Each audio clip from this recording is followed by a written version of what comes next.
तो अभी हम लोग वेव ऑप्टिक्स खत्म कर चुके हैं और अब आज जो हम स्टार्ट कर रहे हैं that is the new you can say major section that is modern physics. तो मॉडर्न फिजिक्स जो है वो किस किस चीज में डिवाइडेड है। There is photo electric effect, de Broglie wave वाला जो पार्ट है, matter wave and particle nature of light, एक ये पार्ट है। फिर उसके अलावा एक पार्ट है एटॉमिक स्ट्रक्चर में, मतलब मेनली बोर मॉडल के ऊपर फोकस करते हैं, बोर मॉडल और थोड़ा बहुत कह लो रदरफोर्ड मॉडल। फिर उसके अलावा मॉडर्न फिजिक्स में क्या डिस्कस करेंगे, एक्सरेज डिस्कस करेंगे और फिर चौथा पार्ट है न्यूक्लियर फिजिक्स, ठीक है। जिसमें से आज हम लोग मॉडर्न फिजिक्स का पहला सब पार्ट स्टार्ट करने वाले हैं that is photo electric effect और मैटर वेव्स को मैंने इसी के साथ क्लब किया है, ठीक है। तो स्टार्ट करते हैं इसको। तो सबसे पहले मैंने बात की बिगिनिंग्स ऑफ क्वांटम आइडिया। तो ये जो बात है ये इनफैक्ट तुम लोगों के लिए नई नहीं है। मैंने याद करो जब ब्लैक बॉडी रेडिएशन पढ़ाया था तब तुमको एक बात बताई थी, अल्ट्रावायलेट कैटास्ट्रॉफी, याद है? अल्ट्रावायलेट कैटास्ट्रॉफी क्या था कि ब्लैक बॉडी रेडिएशन के स्पेक्ट्रम को प्लॉट किया था फिजिसिस्ट ने और उन्होंने कुछ देखा था कि कुछ पर्टिकुलर टाइप का ग्राफ आता है, जैसे वीन्स डिस्प्लेसमेंट लॉ में याद आ रहा होगा किस तरह का ग्राफ आता है, इंटेंसिटी वर्सेस वेवलेंथ का हम लोग ग्राफ प्लॉट करते हैं, कहीं पे बीच में मैक्सिमा आता है। लेकिन क्या है, जब क्लासिकल फिजिक्स लगा रहे थे और उस ग्राफ को थ्योरेटिकली प्रेडिक्ट करने की कोशिश कर रहे थे तो रेले और जीन्स ने ट्राई किया था इसको। और रेले और जीन्स ने जब ट्राई किया था तो क्या आया था, हमारा ये आया था कि अल्ट्रावायलेट रीजन में उनका डेविएट कर रहा था ग्राफ, जो थ्योरेटिकल प्रेडिक्शन था उससे अल्ट्रावायलेट रीजन में ग्राफ डेविएट कर रहा था। जबकि बाकी जो है मतलब अगर हम रेड साइड की वेवलेंथ की बात करें या फिर रेड एंड हायर वेवलेंथ की बात करें तो वहां पे हमारा जो है ग्राफ मैच करने लग रहा था बहुत हाई वेवलेंथ के लिए, ठीक है। तो फिर इट वाज अ पजल और उनके हिसाब से क्या था, रेले जीन्स के हिसाब से कि black body infinite energy emit करेगा, जो उनका थियोरेटिकल प्रेडिक्शन था, जो कि एक्सपेरिमेंट से बहुत दूर दूर तक मैच नहीं कर रहा था। तो फिर क्या किया, प्लैंक ने एक्सप्लेन करने की कोशिश की। प्लैंक ने पहले तो कर्व फिट करने की कोशिश की और फिर उस कर्व को एक्सप्लेन करने के लिए प्लैंक ने क्या बोला, क्वांटम का आइडिया लेके आया। क्या कि कोई भी ऑसिलेटर जो है, उसने पहले तो सोचा कि ये जो फोटॉन्स जो भी निकल रहे हैं ब्लैक बॉडी रेडिएशन है, एक्चुअली फोटॉन तो खैर नहीं बोलना चाहिए, जो भी रेडिएशन निकल रही है उसने क्या माना कि ऑसिलेटर के ऑसिलेट करने से इलेक्ट्रोमैग्नेटिक एनर्जी निकल रही है और जो एनर्जी निकल रही है वो कोई भी ऑसिलेटर रैंडमली नहीं लूज कर सकता है। जो अगर न्यू से ऑसिलेट कर रहा है तो एच न्यू के मल्टीपल्स में ही वो रेडिएट कर सकता है। इसीलिए तो प्लैंक्स कांस्टेंट बोलते हैं, क्योंकि Planck was the first one to introduce the quantum idea, right. तो एच जो है वहीं से चालू हुआ जो ब्लैक बॉडी रेडिएशन है, ठीक है। तो that was the beginning of quantum idea. उसके अलावा बाद में और भी जगह पे एक्सटेंड हुआ क्वांटम वाला जो आइडिया। इनफैक्ट और बड़ा जो मेजर ब्रेक थ्रू था दैट वाज डी ब्रोग्लीज हाइपोथेसिस और भी कई जगह पे हम देखेंगे क्वांटम आइडियाज यूज हुए, जैसे बोर मॉडल के अंदर भी क्वांटाइजेशन ऑफ एंगुलर मोमेंटम। तो ये सब आइडियाज धीरे धीरे करके हम लोग एक एक करके देखेंगे, ठीक है। तो क्या लिखा मैंने, beginning of quantum ideas, the idea of quantization of energy was first proposed by Max Planck in the context of trying to explain black body radiation. ठीक है, क्या बोला था, ऑसिलेटर्स अगर न्यू से ऑसिलेट करें तो एच न्यू के इंटीजर मल्टीपल्स में ही एनर्जी एमिट कर सकते हैं, ठीक है। Recall from the chapter on heat transfer how ultraviolet catastrophe gave rise to the proposal that oscillators in matter could emit energy in the multiples of h nu, where nu was the oscillation frequency of the oscillator. तो यहाँ से quantization की शुरुआत हुई, ठीक है। And quantization is, जब modern physics बोलते हैं तो one of the main ideas is quantization of energy, ठीक है। Not just quantization energy, quantization of angular momentum also. और उसके अलावा तुम लोग केमिस्ट्री में स्पिन वगैरह का भी पढ़ते हो, ऑल्दो उस डायरेक्शन में हम लोग फिजिक्स वाले पार्ट में जेई में नहीं जाते, ठीक। इसके बाद हम लोग बात करते हैं क्वांटम थ्योरी ऑफ लाइट या फिर फोटॉन थ्योरी ऑफ लाइट की बात करते हैं। तो जो पिछला जो चैप्टर था उसमें हम लोग तो पूरे टाइम यही देख रहे थे कि लाइट कैसे वेव है, ठीक है। लेकिन इट टर्न्स आउट कि लाइट को वेव मान के काम नहीं चलता। कुछ फेनोमेना है नेचर में जिसमें लाइट को अगर वेव मान के चलोगे तो बिल्कुल ही काउंटर इंट्यूटिव रिजल्ट्स आएंगे। काउंटर इंट्यूटिव रिजल्ट्स क्या मतलब, जो एक्चुअल रिजल्ट्स आते हैं उससे जस्ट उल्टे रिजल्ट्स आएंगे तुम्हारे, अगर वेव मान के चलोगे लाइट को। तो अब सवाल उठता है कि लाइट वेव है या पार्टिकल है।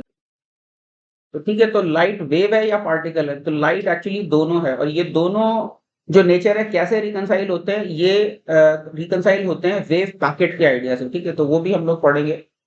अब क्या क्या फेनोमेना है जो हमारे वेव थ्योरी से एक्सप्लेन नहीं हो पाते, तो one of the phenomena is photo electric effect, जो कि बहुत डिटेल में हम लोग करने वाले हैं, photo electric effect. Then the another phenomena is the Compton effect. Compton effect क्या होता है, जैसे अगर कोई कहीं से फोटोन पड़ता है, इलेक्ट्रॉन से स्कैटर हो जाता है, तो फोटोन की कुछ वेवलेंथ होती है और उसके बाद फिर जब स्कैटर होकर किसी दूसरी डायरेक्शन में जाता है तो कुछ और वेवलेंथ हो जाती है। अब स्कैटरिंग जो है ये वेव की प्रॉपर्टी नहीं है, वेव तो स्प्रेड आउट होती है, it is out there in space, right? Scatter हो रहा है, इलेक्ट्रॉन से टकरा रहा है, इलेक्ट्रॉन इधर जा रहा है और फिर फोटोन इधर जा रहा है, किसी पर्टिकुलर डायरेक्शन में जा रहा है, स्कैटर होकर एक वेल डिफाइंड डायरेक्शन में। तो this is the property of particles, right? तो एक ये चीज पढ़ेंगे हम लोग, कॉम्पटन स्कैटरिंग जिसको बोलते हैं, थोड़ा सा पढ़ेंगे। मतलब इसका डिटेल तो खैर रिलेटिविटी से डेराइव होता है, तो डेरिवेशन में मैं नहीं जाऊंगा, हालांकि इतना मुश्किल नहीं है, बट ठीक है। उसके अलावा एक और तीसरा फिनोमेना जो हमारा पार्टिकल नेचर से एक्सप्लेन होता है, दैट इज योर क्या कहते हैं, पेयर प्रोडक्शन। यानी फोटोन टकराता है, फोटोन आता है और उससे क्या कहते हैं, दो पार्टिकल्स यानी तुम्हारे इलेक्ट्रॉन और पॉजिट्रॉन पेयर क्रिएट हो जाता है, ठीक है? तो वो भी हमारा पार्टिकल नेचर ऑफ लाइट से एक्सप्लेन होता है। तो ये सारी चीजें हम लोग देखेंगे। इसके अलावा थोड़ी बहुत बात हम लोग ब्लैक होल की भी करेंगे, ग्रेविटेशनल रेडशिफ्ट की बात करेंगे, ठीक है? तो धीरे धीरे करके आगे बढ़ते हैं, ठीक है? सम ऑफ द थिंग्स, एक्चुअली क्या मॉडर्न फिजिक्स जो है थोड़ा सिलेबस में कुछ तो लिखा रहता है, लेकिन कॉम्प्रिहेंशन देके कुछ चीजें जो गिवन सिलेबस है उसके बियॉन्ड भी पूछ ही सकते हैं। तो इसलिए मैं अपनी तरफ से थोड़ा सा एक्स्ट्रा कवर करने की कोशिश करता हूँ, ताकि कॉम्प्रिहेंशन वगैरह में भी कोई चीज आए other than what is mentioned in the syllabus, तो you should be able to relate to it कि क्या कहना चाह रहे हैं। नहीं तो कई बार क्या होता है, ऑन द स्पॉट कॉम्प्रिहेंशन में मॉडर्न फिजिक्स में कुछ नई चीज इंट्रोड्यूस करते हैं और वो देख के ही मन नहीं करता कि पता नहीं क्या आ गया अचानक मॉडर्न फिजिक्स में क्या रिसर्च कर दी इन लोगों ने, ठीक है? तो ठीक है, तो अभी बात करते हैं हम लोग photon and quantum theory of light की। तो इसमें मेन आइडियाज क्या है कि फोटोन की एनर्जी क्या होती है, एच न्यू। अगर न्यू मेरी लाइट की फ्रीक्वेंसी है, ईएम वेव से, मैंने बोला ना साइमल्टेनियस नेचर्स क्या है एक्चुअली वेव और पार्टिकल के। तो कई बार बच्चों को लगता है सर ये न्यू बोल दिया था तो फ्रीक्वेंसी तो वेव की बात हो गई। हाँ ठीक है, एक लेवल पे वेव की बात है, लेकिन एनर्जी एब्जॉर्ब होती है एच न्यू के मल्टीपल्स पे। तो हम लाइट को पार्टिकल्स की तरह भी देखते हैं और हर पार्टिकल की एनर्जी कितनी मानते हैं, एच न्यू, ठीक है? मानते क्या है, मतलब ये थियोरेटिकली जस्टिफाई होता है कि एच न्यू। उसके अलावा मोमेंटम क्या होता है फोटोन का, एच बाई लैम्डा, या इसको हम ई बाई सी भी कह सकते हैं क्योंकि लैम्डा इंटू न्यू तुम्हारा सी होता है। तो ये ऑल्टरनेट फॉर्मूला है फोटोन का। बाय द वे मुझे ऐसा याद आ रहा है कि इलेक्ट्रोमैग्नेटिक वेव्स में जब हमने फोटोन मतलब मोमेंटम और रेडिएशन प्रेशर वगैरह की बात की, तो ये आइडियाज वहां पर भी मैंने इंट्रोड्यूस किए थे।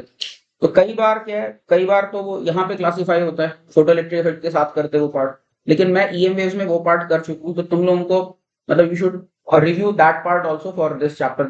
जब भी इस हफ्ते के सिलेबस का टेस्ट होगा, तो you should also read that radiation pressure or force on absorbing surface, force on reflecting surface। ये बात मैं वहां कर चुका हूँ। कहाँ पे, जब मैंने रेडिएशन प्रेशर ईएम वेव्स में लास्ट में पढ़ाया था ना, पॉइंटिंग वेक्टर वगैरह, उसके साथ में कर चुका हूँ।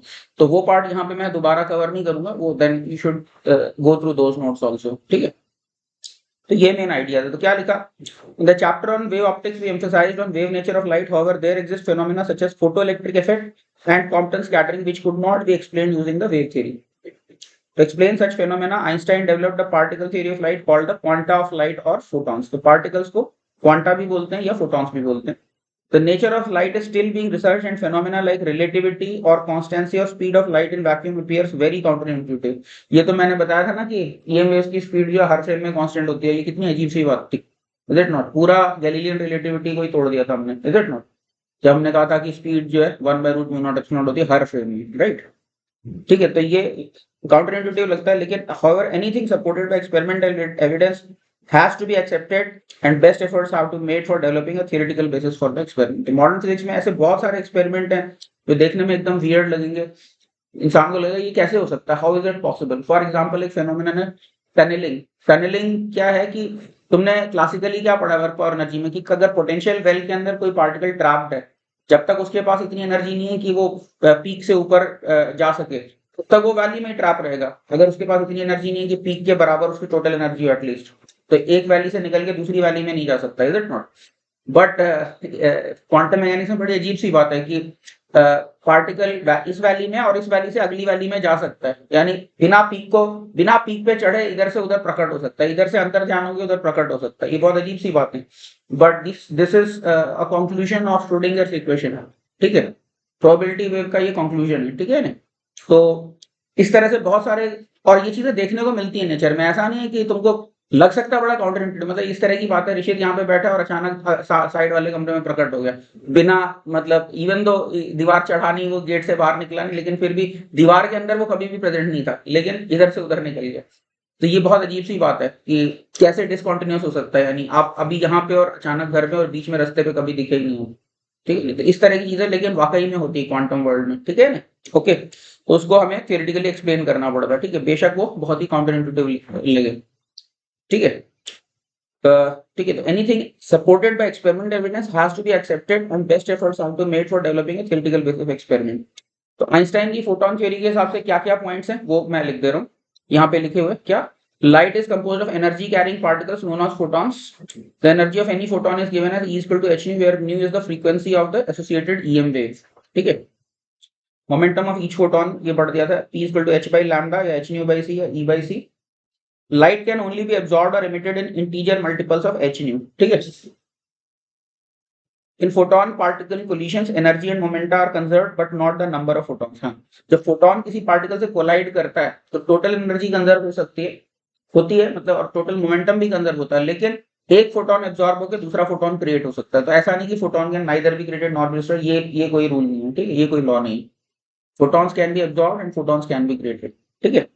और कोलिजन्स में number of photons need not be constant, ठीक है, फोटॉन्स एब्जॉर्ब और एमिट हो सकते हैं। Photons are not detected deflected है, photons are not deflected by electromagnetic fields. Photon का कोई चार्ज नहीं होता, कोई मास नहीं होता, तो डिफ्लेक्ट नहीं होते ईएम फील्ड्स में, सिंस दे आर न्यूट्रल, ठीक है। तो ऐसे एज अ पार्टिकल कोई डिफ्लेक्शन नहीं होता है, इलेक्ट्रोमैग्नेटिक खाली फील्ड लगा दे तो सोचो फोटोन ऐसे इधर इधर चले जाए, वो नहीं। वो बात अलग है कि लाइट बेंड जरूर होती है, जैसे वेरिएबल रिफ्रैक्टिव इंडेक्स मीडियम में अगर चल रही होती है लाइट, तो हम देखते हैं ना बेंडिंग होती है, वो अलग है, मतलब उधर कुछ इंटरेक्शन फोटोन का नहीं समझते उसको, तो हम डाइलेक्ट्रिक की प्रॉपर्टी और मैग्नेटिक प्रॉपर्टीज के टर्म्स में कुछ एक्सप्लेन करते हैं, बट एज सच फोटोन का डिफ्लेक्शन हम लोग नहीं मानते कि फ्री स्पेस में खाली इलेक्ट्रिक फील्ड लगा दिया, मैग्नेटिक फील्ड लगा दिया, फोटोन डजंट डिफ्लेक्ट, ओके। फिर क्या लिखा, since the photons carry energy and momentum they are capable of exerting pressure और force on reflecting and refracting surfaces, and we discuss such problems in great detail in chapter on EM waves. याद है hemisphere के ऊपर radiation पड़ रही है तो कितना रेडिएशन प्रेशर आता है, और हेमिस्फीयर के लिए तो बहुत ही अच्छा रिजल्ट आया था, याद है, पाई आर स्क्वायर इंटू आई आ गया था, जहां तक मुझे ध्यान है, पाई आर स्क्वायर इंटू इंटेंसिटी के बराबर ही आ गया था, शायद आई बाई सी था शायद, है ना, चाहे रिफ्लेक्टिंग हो चाहे एब्जॉर्बिंग हो, दोनों केस में याद है हेमिस्फीयर के ऊपर सेम फोर्स आ गया था। और भी अलग अलग तरह के लिए किया था, कोन वगैरह के ऊपर शायद किया था हमने रेडिएशन प्रेशर, उसके अलावा क्यूब के ऊपर बॉडी डायगोनल पे रेडिएशन डाली थी तो उसका फोर्स निकाला, तो ये सब क्वेश्चन हम कर चुके हैं ऑलरेडी, तो दोबारा से नहीं करूंगा यहाँ पे, ठीक है, ओके। तो the student is advised to review the ideas of radiation pressure and force on various types of surfaces from that chapter। तो इसीलिए मैं बोल रहा हूँ वो पढ़ लेना, जब भी इसका टेस्ट आएगा इस टॉपिक का तो वो सब ही पढ़ना पड़ेगा तुमको, लास्ट के उसके शायद 6-7 पेजेस लास्ट के इसी चीज को डेडिकेटेड है, ठीक है, ओके। अभी तक तो मेरे को नहीं लगता कुछ डाउट होगा, अगर है तो बोल सकते हो। तो अभी एक सिंपल सा एग्जांपल देखते हैं हम लोग एनसीईआरटी से, based on whatever you have understood so far. क्या लिखा है, monochromatic light of frequency 6 into 10 to the power 14 hertz is produced by a laser. The power emitted is 2 into 10 to the minus 3 watt. Okay.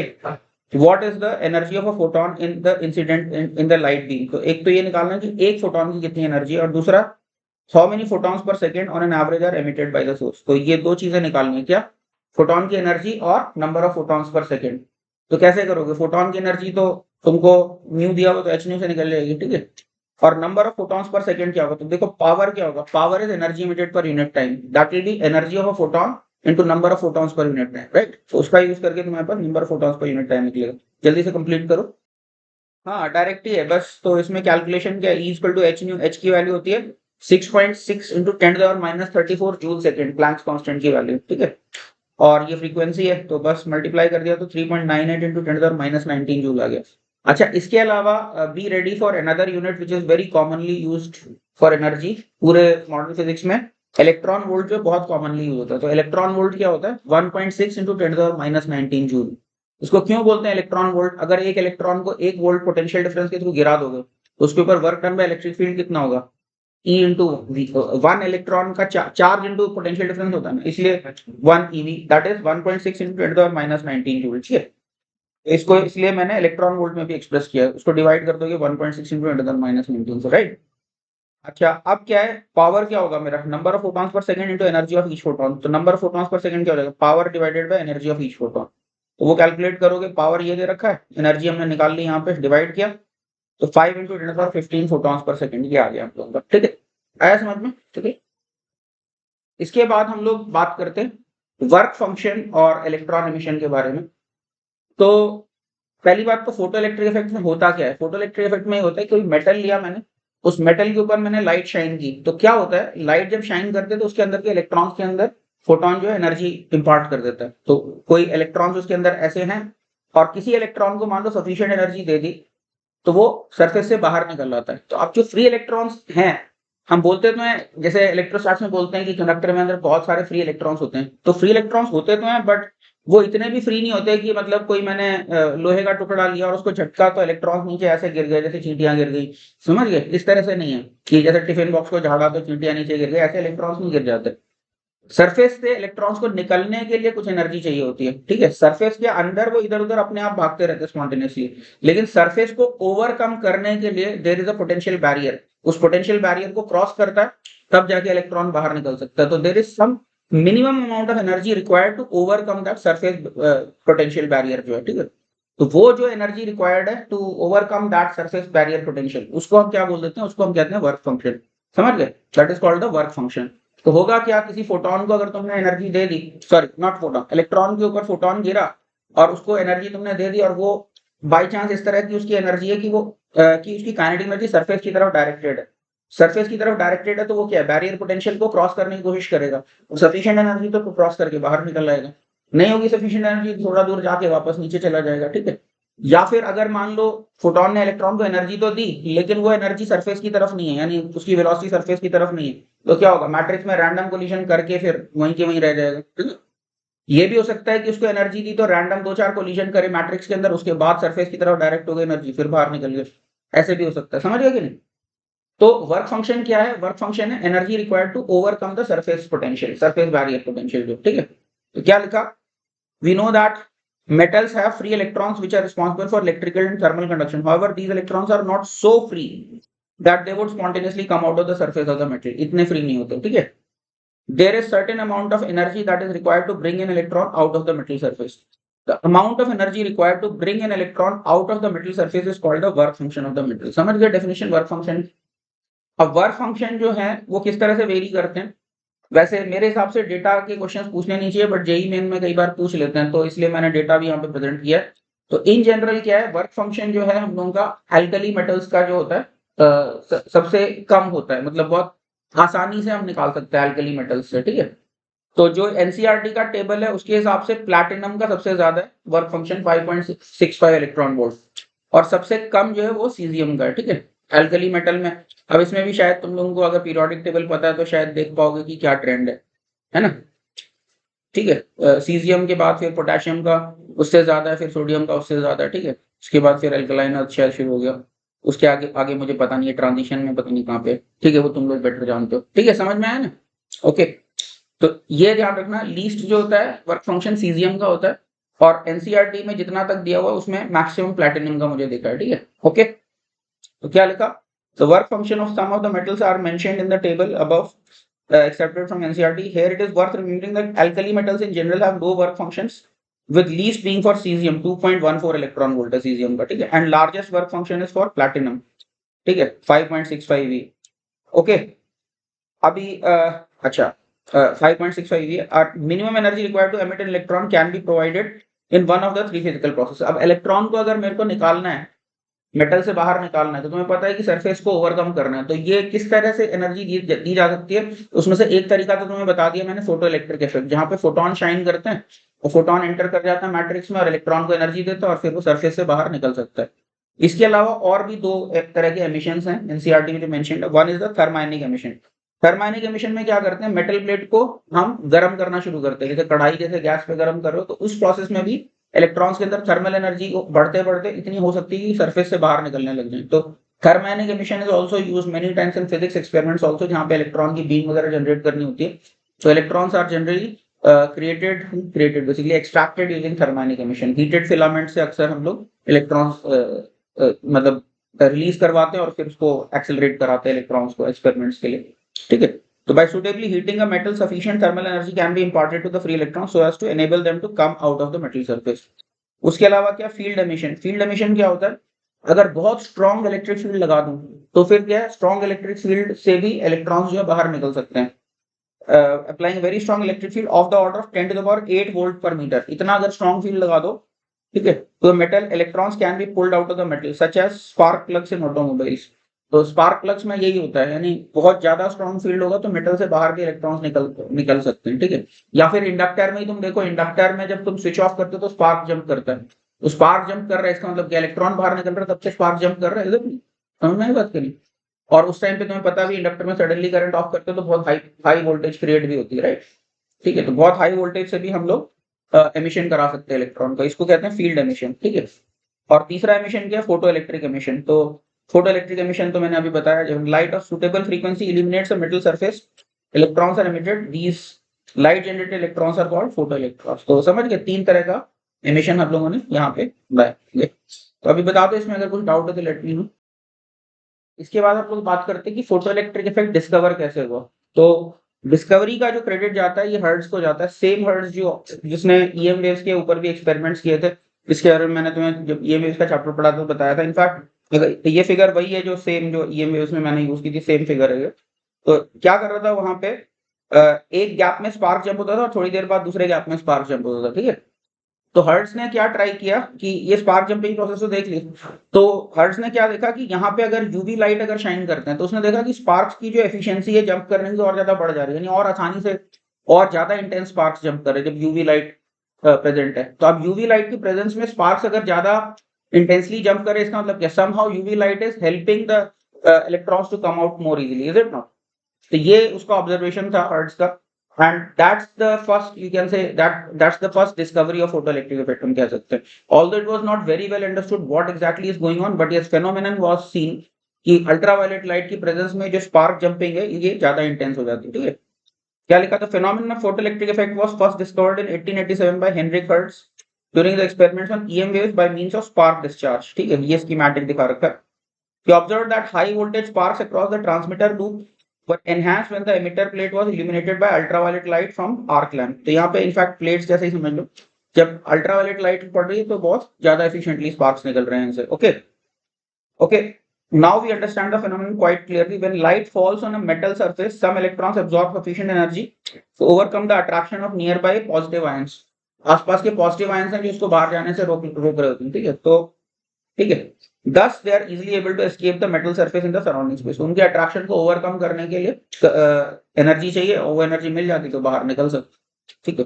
तो समझ में आया discovery जो है, ठीक है, सिंपल सी बात है। इसके बाद जो अगला टॉपिक है that is observations of Hallwachs and Lenard. Hallwachs और लेनार्ड ये दोनों साइंटिस्ट के नाम है।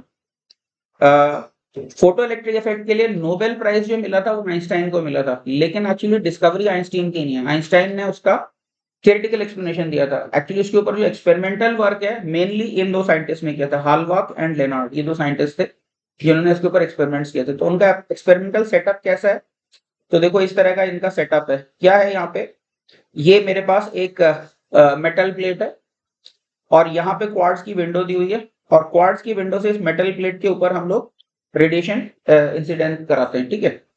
तो अभी क्या होगा, यहाँ से इलेक्ट्रॉन्स निकलने शुरू होंगे। तुम लोग सोच रहे होगे ये बाहर में सर्किट वर्किट क्या दे रखा है, तो ये सर्किट भी समझाता हूँ कि ये क्या है। एक्चुअली तो देखो अगर इससे इलेक्ट्रॉन्स निकल रहे हैं तो स्पेस के अंदर कुछ इलेक्ट्रॉन्स एक्यूमुलेशन हो जाएगा, स्पेस के अंदर इलेक्ट्रॉन एक्यूमुलेशन हो जाएगा, और मान लो रिसीव कोई करने वाला है नहीं, क्लोज सर्किट नहीं बन रहा, तो धीरे धीरे करके क्या हो जाएगा, ये प्लेट पे पॉजिटिव चार्ज इकट्ठा होता चला जाएगा, इज इट नॉट। जैसे जैसे इलेक्ट्रॉन्स एमिट करते जा रहा है फ्री स्पेस में, वैसे वैसे क्या होगा, इस पे पॉजिटिव चार्ज इकट्ठा हो जाएगा, और फिर क्या होगा, धीरे धीरे करके पॉजिटिव चार्ज की वजह से वो आगे जाने वाले इलेक्ट्रॉन को वापस भी खींचने लगेगा, इज इट नॉट। तो क्या होगा, अगर ये सफिशिएंटली पॉजिटिवली चार्ज हो गई, electrons will not be able to escape till infinity. क्या होगा, वो जाएंगे और कहीं से यू टर्न मार के वापस आ जाएंगे इसके अंदर, इज इट नॉट। बात समझ आ रही है कि नहीं। या फिर क्या है, अगर मान लो यहाँ पे रिसीविंग प्लेट लगा के मान लो एक क्लोज सर्किट भी कर दो, तो यहाँ पे अगर जो एक्यूमुलेटेड इलेक्ट्रॉन्स हैं, इधर इलेक्ट्रॉन्स का एक समझो कलेक्शन है या क्लाउड है समझ लो, तो उस क्लाउड के अंदर आपस में रिपल्शन होगा, जिसकी वजह से कोई निकला हुआ इलेक्ट्रॉन जो वापस अंदर गिर सकता है इसके अंदर, इज इट नॉट। तो अगर हम चाहते हैं कि यहाँ से जो इलेक्ट्रॉन्स जो निकल रहे हैं ये वापस ना गिर जाए इसके अंदर, तो क्या करना पड़ेगा, यहाँ पे कुछ अट्रैक्टिव फोर्स लगाना पड़ेगा, राइट। कि जो इलेक्ट्रॉन आया उसको जल्दी से रिमूव कर सके। तो वो उसको जल्दी से रिमूव करने के लिए क्या है, यहाँ पे हम एक ऐसा करके ऐसा फील्ड जनरेट करेंगे, तो क्या होगा, इलेक्ट्रॉन्स को खींच रहा होगा तो निकला और फिर फटाफट खींच लिया, फिर निकला और फटाफट खींच लिया, इज इट नॉट। तो उसके लिए क्या, वो फील्ड जनरेट करने के लिए यहाँ पे हमने सर्किटरी प्रोवाइड की, एक बैटरी प्रोवाइड की हुई है।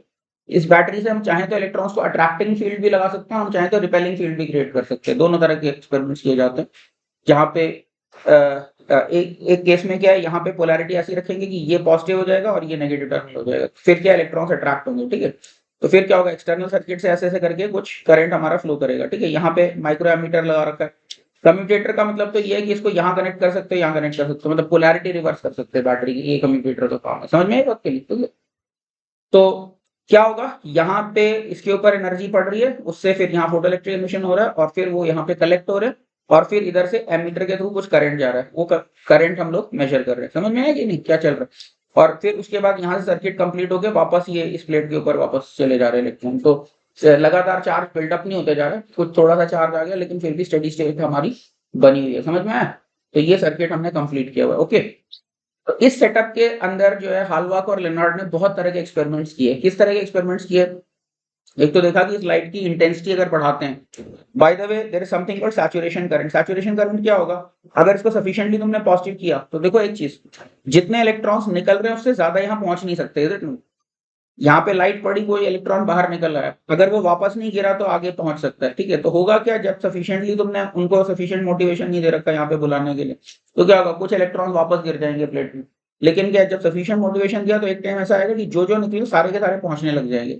उसके बाद फर्दर इसको और पॉजिटिव करोगे तो कोई खास फायदा नहीं होने वाला, क्योंकि जितने निकले, मान लो 1000 निकले और 1000 पहुंचने लग गए, तो उसके बाद इसको और ज्यादा पॉजिटिव करोगे तो 1000 से ज्यादा तुम पहुंचने वाले नहीं है।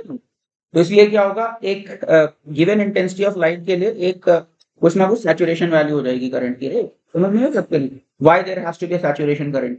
There will be a moment when all the electrons that are coming out they are able to reach the other end, तो वो उसको हम सैचुरेशन करंट बोलते हैं। फॉर्मली नोट्स के अंदर आने वाला, तब वहां पर भी पढ़ेंगे। उसके अलावा फिर क्या है, there will be also something called stopping potential. तो देखो यहाँ पे क्या है, जो भी लाइट पड़ रही है उससे मान लो h न्यूज की एनर्जी है फोटोन की, ठीक है। और इसका जो वर्क फंक्शन है, लेट अस से फाई इसका वर्क फंक्शन मतलब energy used up while climbing the surface कह सकते हो, ठीक है, अगर विजुअल पिक्चर ऐसी बनाना चाह रहे हो। तो सरफेस को क्लाइंब करने में हमारी फाई एनर्जी खत्म हो गई, phi is the work function. तो इसका मतलब क्या, बची हुई एनर्जी कितनी हो जाएगी, h nu minus phi energy बची होगी इसके पास, राइट। इलेक्ट्रॉन के पास कितनी एनर्जी बची होगी, h nu minus phi energy बची होगी। और अब मान लो यहाँ पे रिपेलिंग फील्ड लगा हुआ है, रिपेलिंग फील्ड लगा तो क्या होगा, जैसे जैसे इलेक्ट्रॉन आगे जा रहा है रिपल्शन की वजह से उसकी काइनेटिक एनर्जी कम होती जाएगी और हो सकता है कहीं जाके जीरो हो जाए काइनेटिक एनर्जी। तो उसके बाद क्या, फिर ये वापस इस प्लेट में गिर जाएगा। समझ में आई बात, यू टर्न लेके, ठीक है। तो there will be certain value of potential difference, जिसके ऊपर क्या है, कोई भी इलेक्ट्रॉन यहाँ नहीं पहुंच पाएगा। क्या होगा, मोस्ट एनर्जेटिक इलेक्ट्रॉन है, उसकी energy H nu minus five, ठीक है। यहां से यहां तक मान लो पोटेंशियल डिफरेंस हमने वी लगा रखा है, रिपेलिंग पोटेंशियल डिफरेंस वी लगा रखा है, तो इलेक्ट्रॉन के ऊपर नेगेटिव वर्क कितना हो जाएगा, e into V, negative work हो जाएगा इलेक्ट्रॉन पे। ये नेगेटिव वर्क इतना है कि मोस्ट एनर्जेटिक इलेक्ट्रॉन की काइनेटिक एनर्जी को खा जाए। तो फिर क्या होगा, मोस्ट एनर्जेटिक इलेक्ट्रॉन की लिमिटिंग केस में क्या होगा, जैसे एनोड पे पहुंच के यू टर्न मारेगा, इज इट। समझ में आई बात नहीं। तो therefore there will exist a stopping potential. Stopping potential क्या है, जिसके ऊपर मेरा करंट जीरो हो जाएगा, फोटो इलेक्ट्रिक करंट जीरो हो जाएगा। समझ में आ रहा है क्यों जीरो हो जाएगा। Even the most energetic electron, bye the way most energetic क्यों बोल रहा हूँ, क्योंकि फोटोन जब पड़ गया इलेक्ट्रॉन के ऊपर, जरूरी नहीं कि वो सरफेस की तरफ डायरेक्टेड हो सकता है बीच में इधर उधर मैट्रिक्स में अपना माथा फोड़े, उस प्रोसेस में कुछ एनर्जी लूज कर देगा, is it not. In that case it's energy will not B H nu minus five. In fact H new तो उसको मिल गई, उसके बाद दो चार जगह माथा फोड़ा तो कुछ डेल्टा एनर्जी का लॉस हो गया, राइट। उसके बाद फिर फाइव सब्ट्रैक्ट होगा, ध्यान रखना। फाइव कब सब्ट्रैक्ट होगा, फाइव इमीडिएटली में सब्ट्रैक्ट कर देना। फाइव सब्ट्रैक्ट होता है सरफेस को क्लाइंब करने की प्रोसेस में। इसके ऊपर भी कंसेप्चुअल क्वेश्चन एग्जिस्ट करते हैं। समझ में आई बात की नहीं। पिक्चर क्या है, फोटोन एब्जॉर्ब हो गया, इलेक्ट्रॉन ने इधर उधर मैट्रिक्स में माथा फोड़ा, उसके बाद सरफेस को क्लाइंब करके बाहर निकल गया, ठीक है। तो मोस्ट एनर्जेटिक कब होगा इलेक्ट्रॉन, कि जब फोटोन एब्जॉर्ब किया और इधर उधर माथा नहीं फोड़ा उसने, बिल्कुल इमीडिएटली वो सरफेस की तरफ चल पड़ा और सीधे खाली सारी एनर्जी जितनी भी यूज करनी थी वो वर्क फंक्शन को ओवरकम करने में यूज की, ठीक है नहीं। तो इसलिए मोस्ट मतलब maximum possible value of energy क्या हो सकती है, वो तो एच न्यू माइनस फाइव हो सकती है, मैक्सिमम एनर्जी ये हो सकती है। और मैंने रिवर्स रिपल्शन फील्ड इतना लगा रखा है कि इस पूरी एनर्जी को नेगेटिव वर्क करके खा जाए। तो फिर क्या होगा, even the most energetic electron by the time it reaches the anode, यहाँ पे उसकी वेलोसिटी जीरो हो चुकी होगी और ये गिर के वापस इसके अंदर गिर जाएगा। समझ में आई बात नहीं, यू टर्न लेके वापस उधर गिर जाएगा। I hope it is making sense, समझ में आई बात नहीं। तो there will be certain potential difference for which the emission you can say will not, मतलब ये जो एमीटर लगा रखा है इसका करंट जीरो हो जाएगा। तो ये जो मेरा पोटेंशियल डिफरेंस है जिसके ऊपर इस एमीटर की रीडिंग जीरो हो जाएगी, एमीटर की रीडिंग जीरो होने का मतलब है कोई भी इलेक्ट्रॉन यहाँ नहीं पहुंच रहा, ठीक है। तो उसको हम क्या बोल देते हैं, स्टॉपिंग पोटेंशियल बोल देते हैं। ठीक है, तो एक ये एक्सपेरिमेंट है, इनफैक्ट 3-4 एक्सपेरिमेंट्स हैं जो मैं बताऊंगा। तो एक तो ये है कि इस पोटेंशियल डिफरेंस का क्या इफेक्ट होता है फोटो इलेक्ट्रिक एमिशन पे, यानी current versus this potential difference. ठीक है, उसके अलावा इंटेंसिटी को वेरी करते हैं तो उसका क्या इफेक्ट होता है, फिर तीसरा क्या, अगर फ्रीक्वेंसी को वेरी करता हूं तो उसका क्या इफेक्ट होता है। तो ये सारे जो इफेक्ट्स हैं वो एक एक करके हम लोग देखेंगे।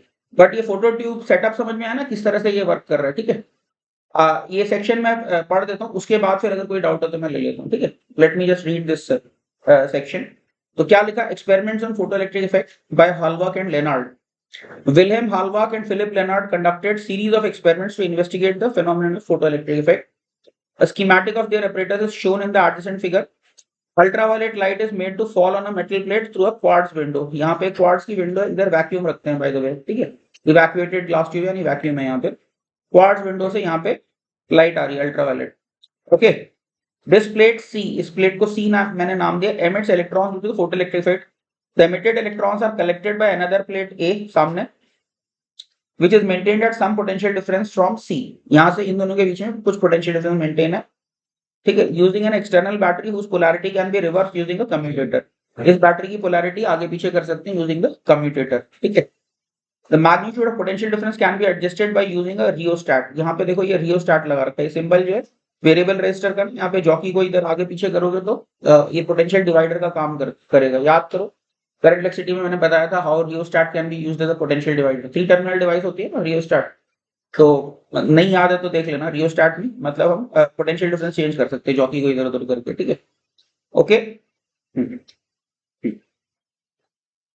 The magnitude of potential difference can be adjusted using a rheostat, that is a variable resistance. The collected electrons can again get back to the emitter through the external circuit। तो यहाँ से जो कलेक्ट हुए electron ये वापस घूम घाम के वापस इधर वापस पहुंच सकते हैं एक्सटर्नल सर्किट के थ्रू। ओके, और बैटरी जो लगा रखी है। A microammeter and a voltmeter are provided to measure the current across the tube and the potential difference। तो ये वोल्टमीटर क्या है, इस ट्यूब के अक्रॉस पोटेंशियल डिफरेंस मेजर कर रहा है, और माइक्रोमीटर जो है ये क्या कर रहा है, इस ट्यूब के अक्रॉस करंट मेजर कर रहा है कि कितना करंट है और कितना पोटेंशियल डिफरेंस है। Okay, Hallwachs and Lenard Halbach and Lenard performed several experiments by varying various parameters like emitting metal। इनके मेटल को भी चेंज कर करके उन्होंने ट्राई किया, सीजियम लगाते तो क्या होगा, सोडियम लगाते तो क्या होगा, etcetera.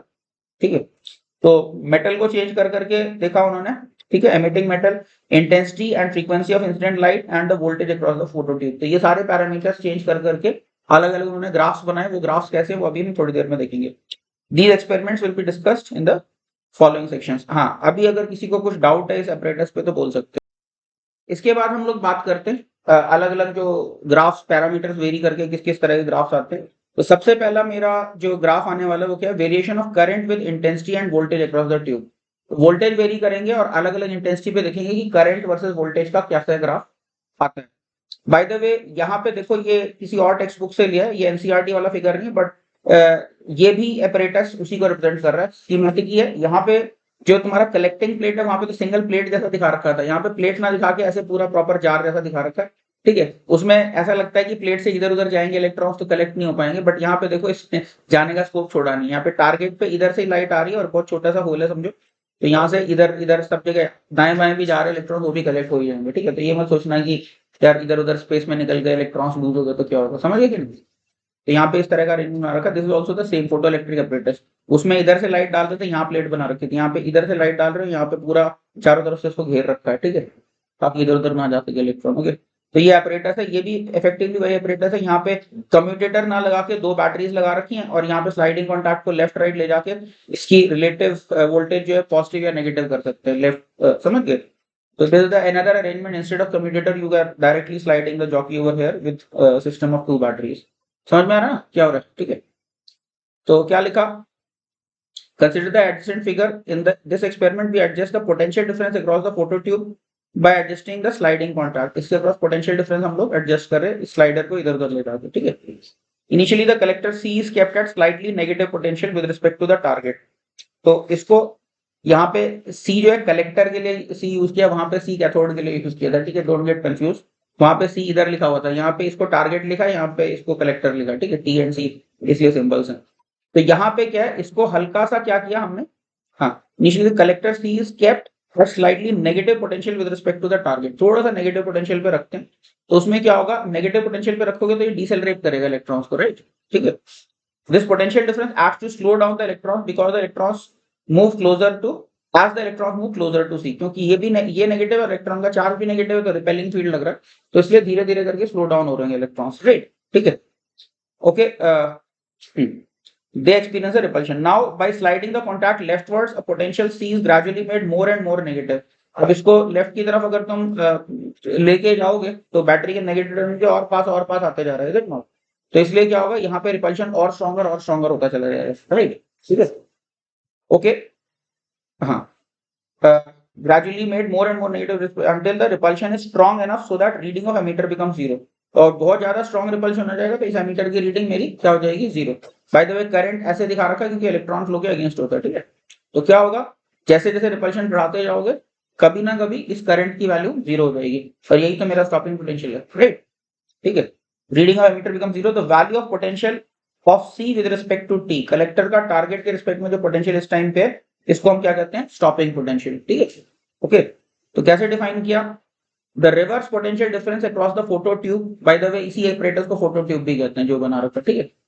Reverse potential difference across the photo tube that makes the photo current या flow of electrons into photo electric effect zero is called the stopping potential, ठीक है? इसी को फोटो करंट कहते हैं जो इलेक्ट्रॉन की वजह से यानी फोटो इलेक्ट्रिक इफेक्ट में जो करंट है, ठीक है?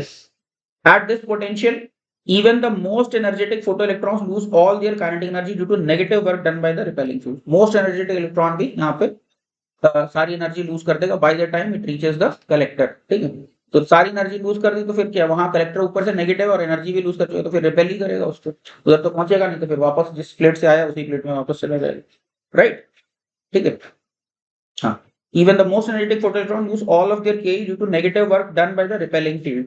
Thus, if K max represents the kinetic energy of most energetic electron, तो K max क्या हो जाएगा मेरा, E into stopping potential. V stop क्या है मेरा, stopping potential, समझ में आया ना? मैक्सिमम काइनेटिक एनर्जी को खाने के लिए वर्क करना है, इज इट नॉट? तो अगर V पोटेंशियल डिफरेंस है तो कितना वर्क डन होगा, E into V होगा ना, नेगेटिव वर्क। तो K max basically work energy theorem ही है ये, समझ में आई बात की नहीं? Work done is equal to change in kinetic energy, तो final kinetic energy zero, initial kinetic energy K max, तो जीरो माइनस K max, ठीक है, is equal to minus EV stopping, समझ गया कि नहीं? माइनस साइन क्यों, क्योंकि नेगेटिव वर्क कर रहा था, बस इससे ये इक्वेशन आ गई, समझ में? K max is equal to EV stop.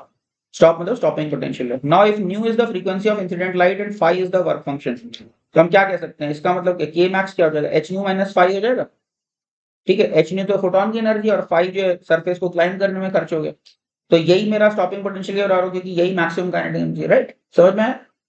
Okay, note that K max does not depend on the intensity of light. हाँ, यहाँ पे एक बात ध्यान देने वाली है, इंटेंसिटी ऑफ लाइट कम हो या ज्यादा हो, K max का उससे कुछ लेना देना नहीं है। इंटेंसिटी अगर ज्यादा है तो ज्यादा नंबर ऑफ फोटॉन्स निकल रहे हैं, ज्यादा नंबर ऑफ फोटॉन्स निकल रहे हैं तो उससे क्या होगा, ज्यादा नंबर ऑफ इलेक्ट्रॉन्स एमिट हो रहे हैं, लेकिन एक इलेक्ट्रॉन की एनर्जी का उससे कुछ लेना देना नहीं। एक इलेक्ट्रॉन की जो मैक्सिमम पॉसिबल एनर्जी है वो एक फोटॉन की एनर्जी से डिसाइड हो रही है and not by the number of photon, समझ गए कि नहीं?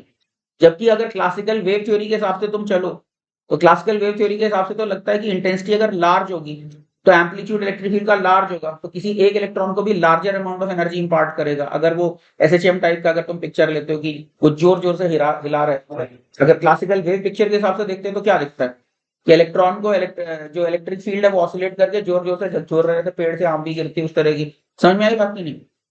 समझ गए कि जैसे पेड़ से अंबिया गिर जाएगी ना, अगर पेड़ को ऐसे हिलाओगे तो फ्रूट जैसे चिपक रही, उस तरह की पिक्चर आती, तो ऐसा देखा नहीं जाता, ठीक है? समझ गए कि नहीं? तो एम्पलीट्यूड से कुछ लेना देना नहीं उसका, एम्पलीट्यूड कम हो ज्यादा हो, इंटेंसिटी कम हो ज्यादा, उससे हमारा इलेक्ट्रॉन की एनर्जी का कुछ लेना देना नहीं, समझ गए? ठीक है, तो इसलिए भी हम कहते हैं कि फोटो इलेक्ट्रिक इफेक्ट जो है वेव थ्योरी से एक्सप्लेन नहीं होता। ओके, तो I hope this is making sense. h nu minus phi, ठीक है? K max does not depend on intensity of light, समझ में आ रहा है ना क्यों नहीं डिपेंड करता है? इंटेंसिटी ऑफ लाइट बढ़ाने का मतलब है number of photons is increasing but still energy of each photon is still the same, ठीक है?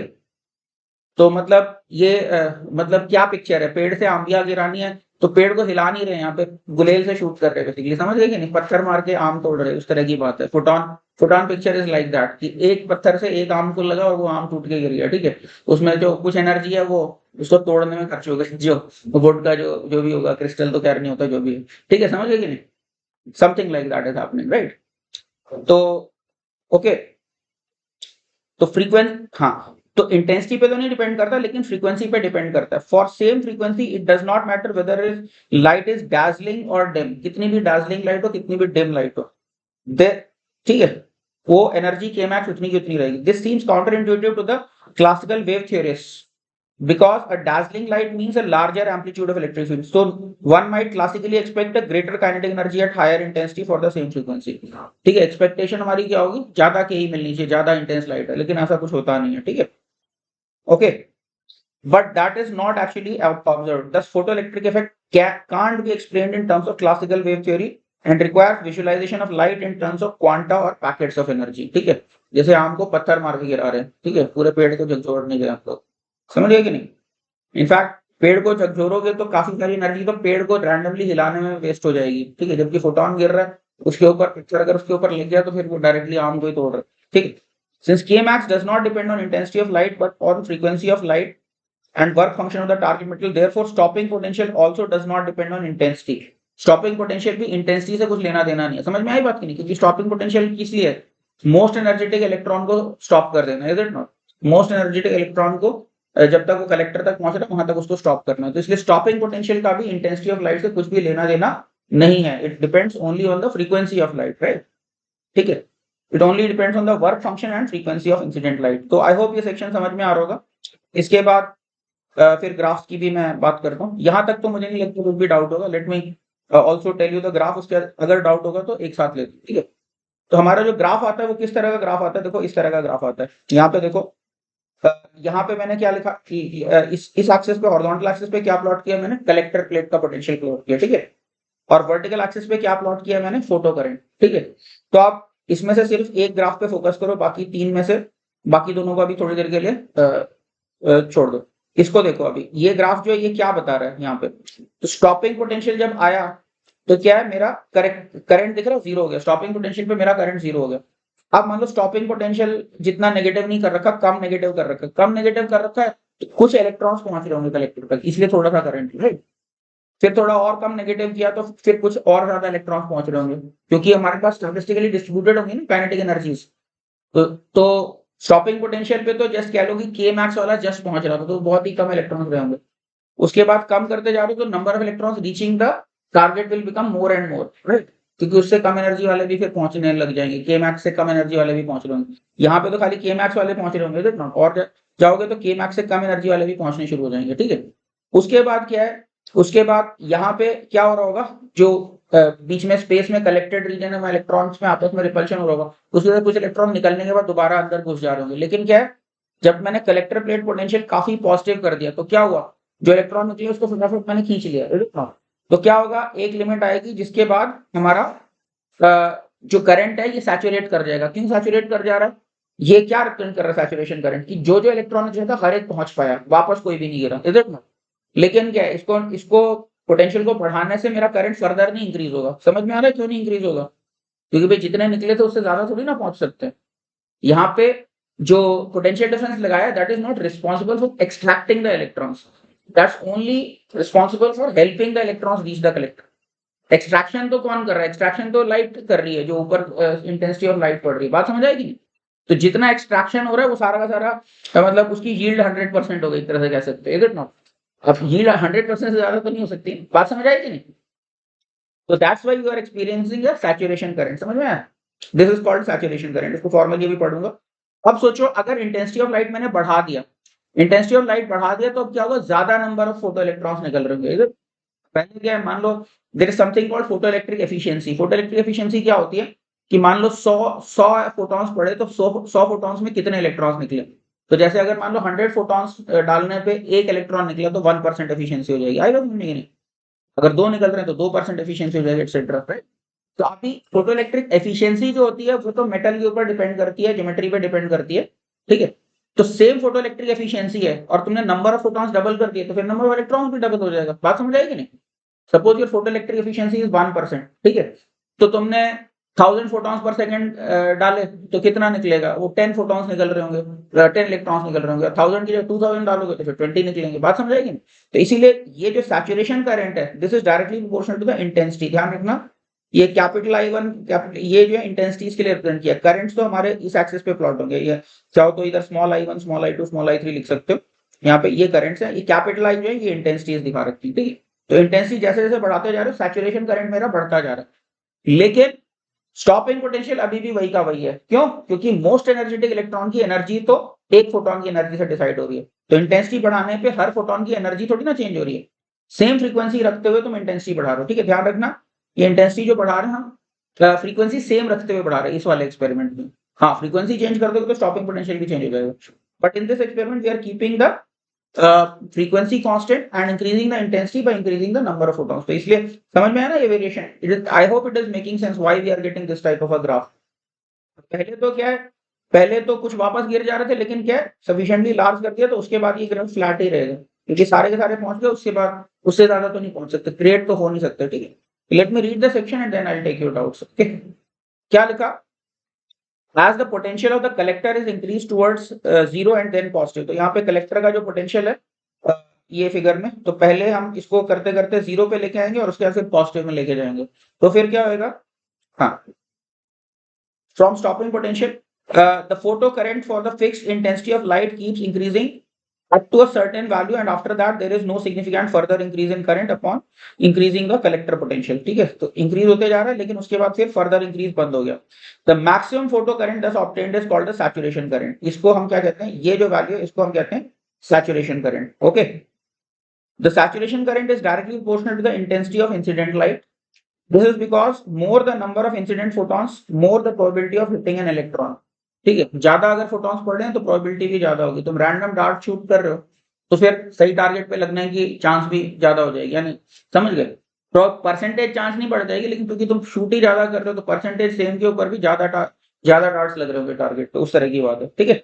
Okay, probability of hitting an electron to impart it the required energy increases when the voltage of the collector is not positive enough। some of the emitted electrons might fall back again into the emitter due to the repulsion between the electrons within the phototube। electrons के आपस के repulsion की वजह से कुछ गिर जा रहे होंगे, ठीक है। However, when the attraction towards the collector is strong enough, all the emitted electrons will start reaching the collector।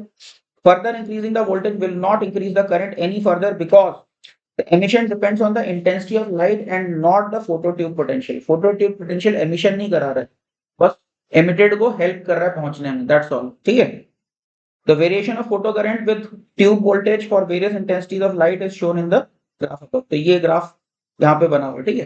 तो एक बार इस सेक्शन को देख लो, पढ़ लो, और अगर कुछ डाउट है तो एक साथ में सारे डाउट्स ले लूंगा। इस पूरे सेक्शन को एक बार अच्छे से देख लो। अच्छा, यहाँ पे एक डाउट है कि अगर मैं इसके पोटेंशियल डिफरेंस को पढ़ाते जा रहा हूँ तो इलेक्ट्रॉन्स तो और फास्ट चलने लग जाएंगे क्योंकि एक्सेलरेट हो रहे हैं, तो बात सही है, इलेक्ट्रॉन्स एक्सेलरेट होंगे, लेकिन क्या फिर भी जितने यहाँ से पर सेकंड निकल रहे हैं, सोच के देखो, यहाँ से पर सेकंड जितने निकल रहे हैं उससे ज्यादा पर सेकंड कलेक्टर पे पहुंच नहीं सकते, अदरवाइज क्या होगा, अदरवाइज रास्ते में क्रिएट होने पड़ेंगे इलेक्ट्रॉन।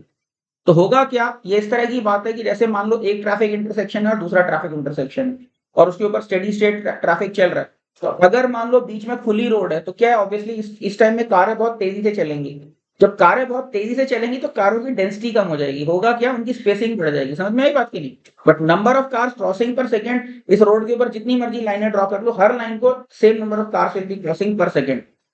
इंक्रीजिंग ऑफ स्पीड से क्या होगा, हमारा कार्स की स्पेसिंग बढ़ जाएगी। इस तरह का पाथफाइंडर में क्वेश्चन भी है इनफैक्ट, कि ब्रिज में एंटर हो रही है दो कार, फिर उनकी स्पेसिंग कम हो गई, मौसम खराब हो गया, इस तरह कुछ कुछ तो क्वेश्चन। समझ में आई बात की नहीं? तो क्या होगा, एक्सेलरेटिंग पोटेंशियल डिफरेंस अगर ज्यादा कर दोगे तो yes, electrons will be faster. Bye the वे के मैक्स जो है, के मैक्स कलेक्टर एमिटर से निकलने के जस्ट बाद की एनर्जी को बोल रहे हैं। ऑफ कोर्स इस एक्सेलरेशन प्रोसेस में और ज्यादा काइनेटिक एनर्जी हो जाएगी पॉजिटिव पोटेंशियल, लेकिन जितने इलेक्ट्रॉन्स पर सेकंड निकल रहे हैं उससे ज्यादा पहुंच नहीं सकते, ठीक है। तो इसलिए करंट बढ़ेगा नहीं, होगा क्या, ज्यादा एनर्जी से टकराएंगे, हो सकता है जो कलेक्टर है उसके ऊपर माथा फोड़े, वहां पे भी कुछ हीट रिलीज बढ़ जाए, वो सब हो सकता है, लेकिन करंट जो है फर्दर नहीं इंक्रीज होगा सैचुरेशन के बियॉन्ड, ठीक है।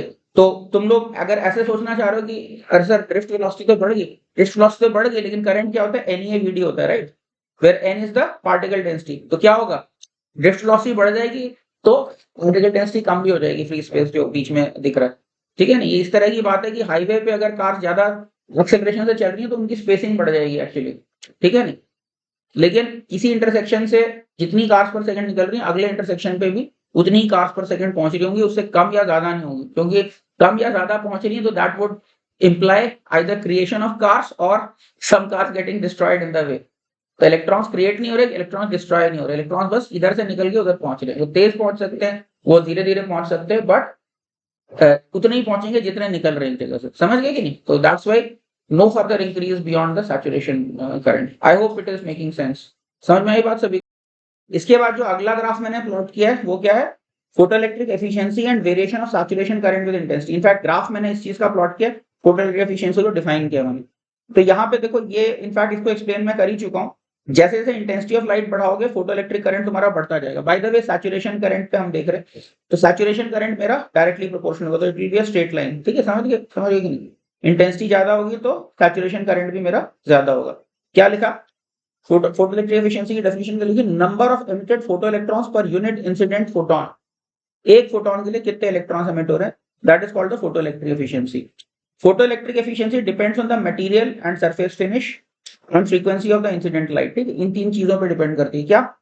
मटेरियल पे, सरफेस फिनिश पे और फ्रीक्वेंसी पे। इन तीन चीजों पे फोटोइलेक्ट्रिक एफिशिएंसी डिपेंड करेगी। Okay, and does not depend on intensity. Intensity change करोगे ये चीजें कांस्टेंट रखते हुए तो कुछ फोटोइलेक्ट्रिक एफिशिएंसी उतनी की उतनी रहने वाली है। Thus the saturation current is directly proportional to the intensity of the incident light। ठीक है, तो saturation current है यहाँ पे। यहाँ फोटो इलेक्ट्रिक करंट एनसीईआरटी ने लिखा, but they mean actually the saturation current, क्योंकि करंट जब लिखोगे तो उससे एक डाउट आएगा ना, कौन सा वाला करंट। ठीक है नहीं? ओके, तो समझ में आया कि नहीं? ठीक है, हाँ, ओके, तो ये क्लियर है सभी को? कोई डाउट है तो अभी बोल सकते हो। इसके बाद जो नेक्स्ट हमारा ग्राफ प्लॉट किया उन्होंने, वो क्या था? Variation of stopping potential with frequency. Frequency के साथ साथ स्टॉपिंग पोटेंशियल कैसे कैसे चेंज होते रहेगा। तो वो देखो क्या लिखा, in this experiment the frequency of incident light is varied and voltage is adjusted to make the photo current just zero. Photo current just zero होता है तो जो पोटेंशियल डिफरेंस लगता है वही स्टॉपिंग पोटेंशियल होता है, right? Here it is observe that graph of stopping potential versus incident frequency is a straight line. तो ये जो ग्राफ आता है ये तुम्हारा बिल्कुल स्ट्रेट लाइन ग्राफ आएगा, stopping potential versus incident frequency. It will be a straight line. तो ये स्ट्रेट लाइन क्यों होगा वो बड़े आसानी से समझ सकते हो। तुम्हें पता है E into V S, V S क्या? Stopping potential. तो एच न्यू माइनस फाइव तो मेरा के मैक्स था, और के मैक्स को खाने के लिए तुम्हें वर्क करना था, राइट? तो E into V S is h nu minus five, right? तो वी एस क्या हो जाएगा? H by e into nu minus five by e. इसी इक्वेशन को रीअरेंज कर लें तो ये ग्राफ कैसा है? y equal to m x plus c type का ग्राफ है। और इनफैक्ट यहाँ पे तुम्हें पता है कि इसका स्लोप जो है ये क्या रिप्रेजेंट कर रहा है? ये Planck's constant upon electronic charge को रिप्रेजेंट कर रहा है। तो इसके स्लोप से हम चाहें तो प्लैंक्स कांस्टेंट भी इन्फर कर सकते हैं। बात समझ आई कि नहीं? ठीक है, by plotting this graph we can find the slope, and from slope we can find the Planck's constant। h by e की वैल्यू पता चलेगी इससे। ठीक है, ओके, ठीक है। तो thus the slope of the vs versus new graph is h by e, और इंटरसेप्ट जो हॉरिजॉन्टल एक्सिस पे क्या हो जाएगा? यहाँ पे इनफैक्ट न्यू जीरो हम कर नहीं सकते, फोटोइलेक्ट्रिक हमारा खत्म हो जाएगा।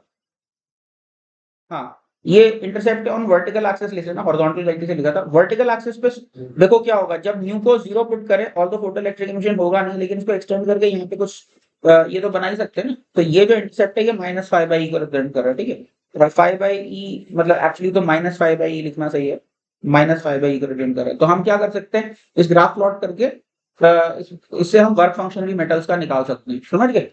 I hope this is clear. अच्छा, इसके अंदर कुछ चीजें और हैं। क्या? Cut off frequency. तो कट ऑफ फ्रीक्वेंसी क्या होती है? तुमको पता है कि इलेक्ट्रॉन को बाहर निकालने के लिए कम से कम वर्क फंक्शन के बराबर एनर्जी तो चाहिए ना। वर्क फंक्शन से ज्यादा एनर्जी होगी तो कुछ ओवरकम करने में निकल जाएगी, फिर कुछ इसके बाद काइनेटिक एनर्जी कुछ बचेगी। लेकिन अगर वर्क फंक्शन से भी कम एनर्जी दोगे तो निकलेगा ही नहीं ना इलेक्ट्रॉन। वो तो दीवार चढ़ने की प्रोसेस में थोड़ी देर थोड़ा ऊपर चढ़ के धड़ाम से वापस गिर पड़ेगा। दीवार को क्लाइंब करने के लिए कुछ एनर्जी चाहिए, तो इसलिए there exist certain minimum frequency for electron to come out of the surface, right? It is observed that below a certain threshold frequency there is no photoelectric emission. The least frequency for which photoelectric emission can occur is called the cutoff frequency। समझ गए definition? इसको कई लोग threshold frequency भी बोलते हैं। तो cut off frequency क्या है? जिस फ्रीक्वेंसी के नीचे कोई फोटोइलेक्ट्रिक एमिशन नहीं दिखेगा। This is because the photons must have an energy at least equal to the work function so that photo emission can occur. Thus nu naught, if nu naught is the cut off frequency तो h nu naught क्या हो जाएगा? वो five के बराबर हो जाएगा। तो न्यू नॉट क्या आ जाएगा? न्यू नॉट आ जाएगा फाइव बाई एच। ठीक है, तो ये मेरी कट ऑफ फ्रीक्वेंसी आ गई, work function divided by Planck's constant. ठीक है, तो यहाँ पे ये ग्राफ प्लॉट कर रखा है, अलग अलग मेटल्स के लिए दिखा रखा है। तो देखो इन सारे मेटल्स के लिए स्लोप तो सबका सेम ही है, is it not? Slope is same but intercept सबका अलग अलग है। यहाँ पे देखो ये इसका छोटा इंटरसेप्ट होगा सीजियम का, पोटेशियम का और बड़ा इंटरसेप्ट होगा, सोडियम का और बड़ा इंटरसेप्ट होगा, लिथियम का और बड़ा इंटरसेप्ट होगा, ठीक है। तो ये जो इंटरसेप्ट वर्टिकल एक्सिस पे आएगा that will be proportional to the work function, right. और स्लोप तो सबका सेम है, क्यों? सबका स्लोप क्या है? h/e के बराबर है, राइट। और यहाँ पे जो कम से कम फ्रीक्वेंसी आ रही है, this is your cut off frequency, समझ में आया? इस फ्रीक्वेंसी पे एच न्यू जो है हमारा जस्ट एक्चुअली 5 को ओवरकम कर पा रहा है। तो ये जो दिख रहे हैं ना एक्स एक्सिस पे जो इंटरसेप्ट दिख रहे हैं, ये सारी हमारी कट ऑफ फ्रीक्वेंसीज है। आई होप इट इज क्लियर, समझ में आया? ठीक है। The graph of frequency versus stopping potential for various alkali metals is shown in the figure above.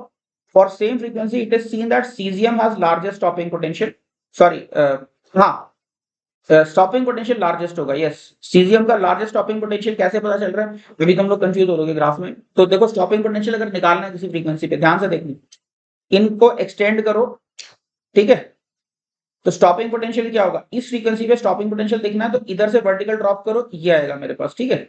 Okay, यहाँ पे मान लो इस फ्रीक्वेंसी पे बात करते हैं, तो यहाँ से अगर मैं वर्टिकल ड्रॉप करूंगा तो ये वर्टिकल किसके ग्राफ को सबसे ऊपर हिट कर रही है? सीजियम के ग्राफ को सबसे ऊपर हिट कर रही है। तो ये स्टॉपिंग पोटेंशियल आएगा सीजियम के लिए, समझ गया कि नहीं? सीजियम के लिए लार्जेस्ट स्टॉपिंग पोटेंशियल होगा, उससे कम पोटेशियम और sodium etcetera, right.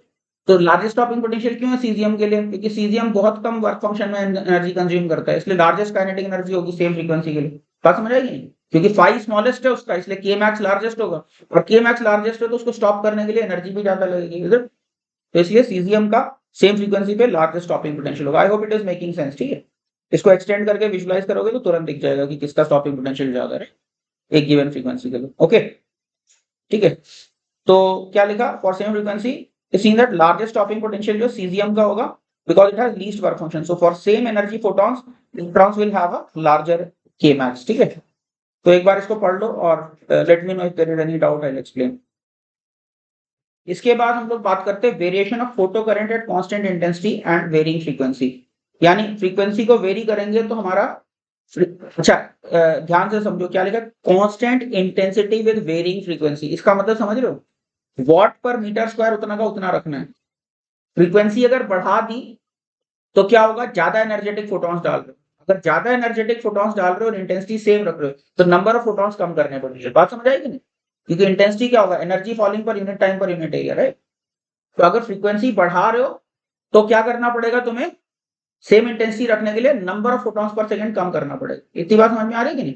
You are keeping the intensity constant, you increase the frequency you have to decrease the number of photons per second. क्योंकि पावर क्या होगा? पावर सेम रख रहे हो, अगर पावर क्या होता है? Number of photons per unit time into energy of each photon, right.